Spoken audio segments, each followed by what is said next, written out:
Let your inner space become pure. Let your inner space become blissful by meditation. Not only you will not carry depression, you will carry a beautiful energy. Wherever you go, automatically you will attract blissful people around you. You will add bliss to them and you will be added. You will add and you will be added. You will also enrich your life. You will enrich their life.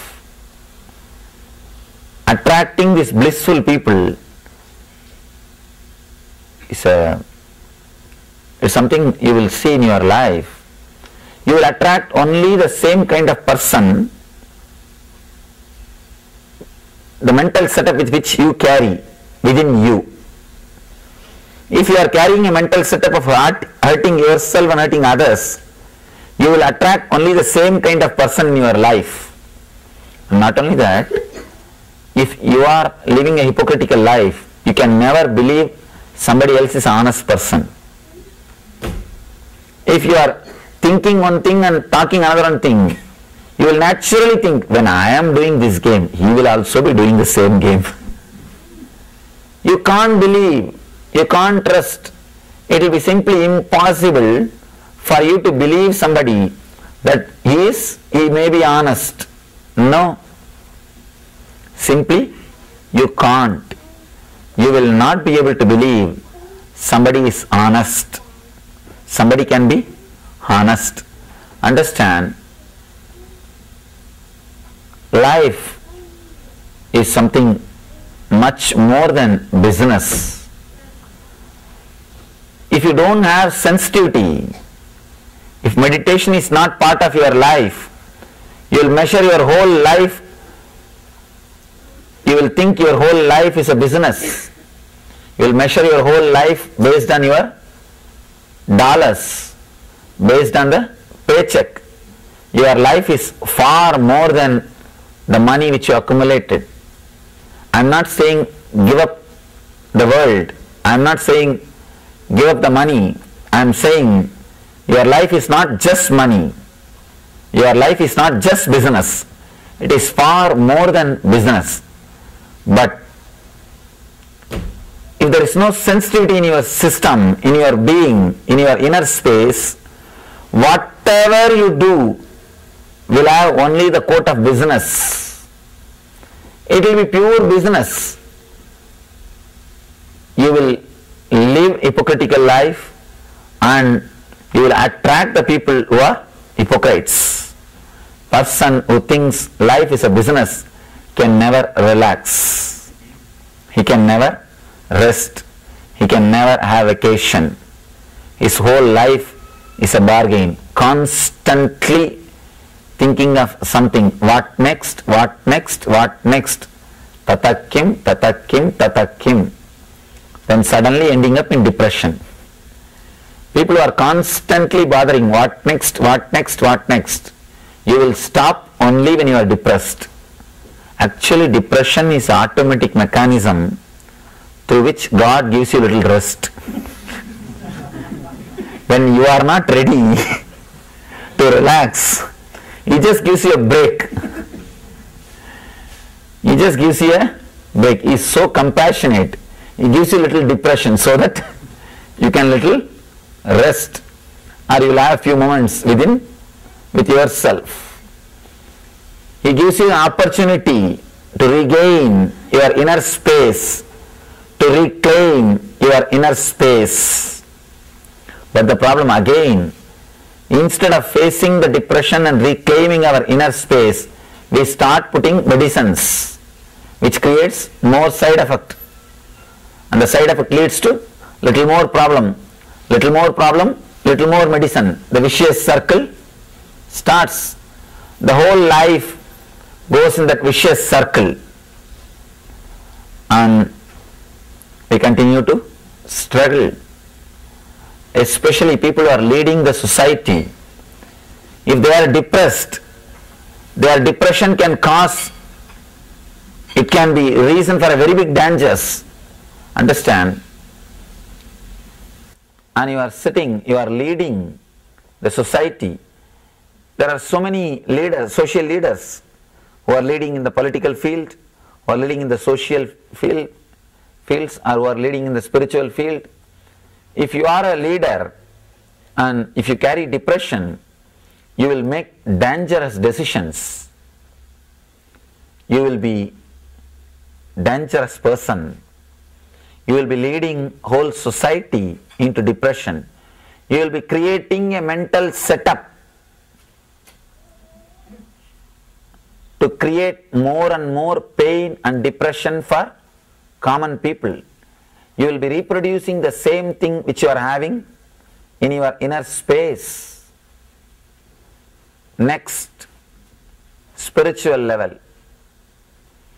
Of course, in the spiritual level, meditation is the only solution. The collective negativity is growing. Be very clear, whether you believe it or not, accept it or not, understand it or not. It is just because of collective negativity, so much of natural calamity. Collective negativity has got a direct role in natural calamity. There is a beautiful book published, that Messages from Water.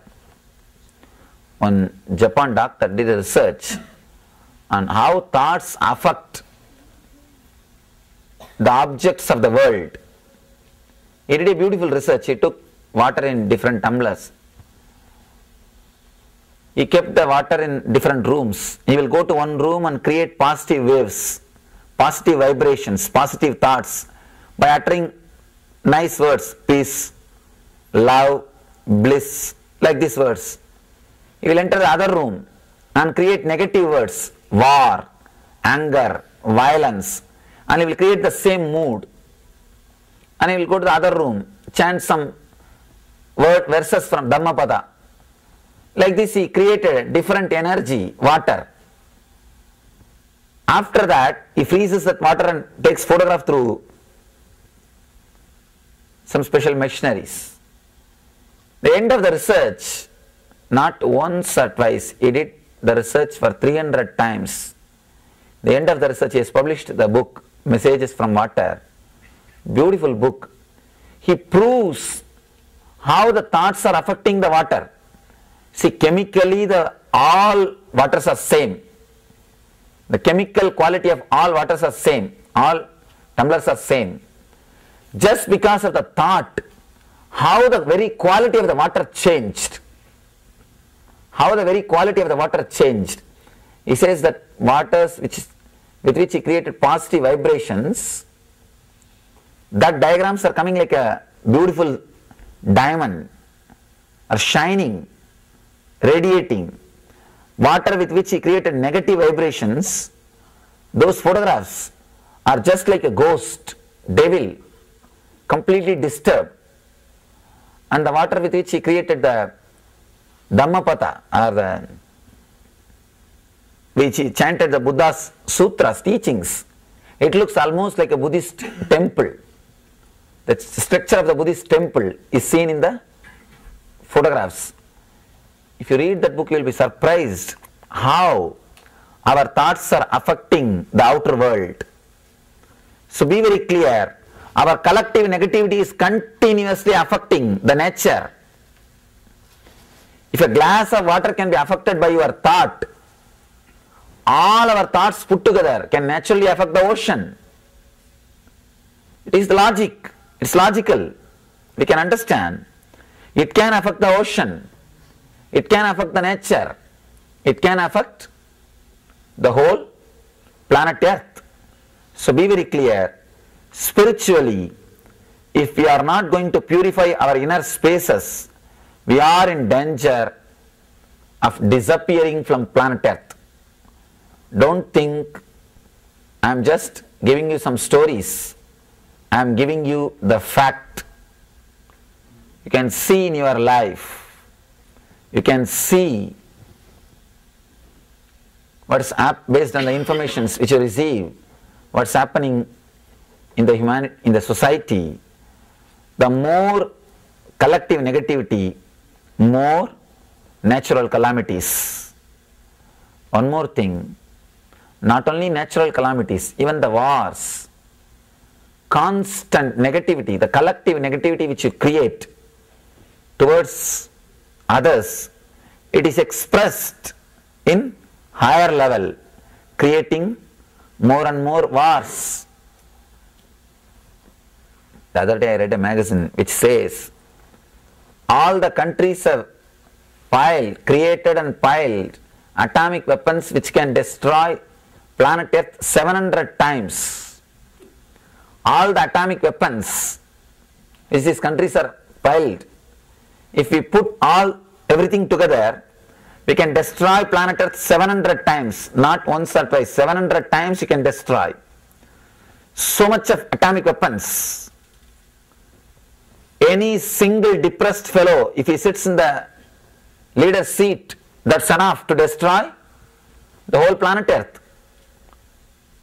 A single person is more than enough to create the whole problem. Be very clear, the more collective negativity, more natural calamities and wars.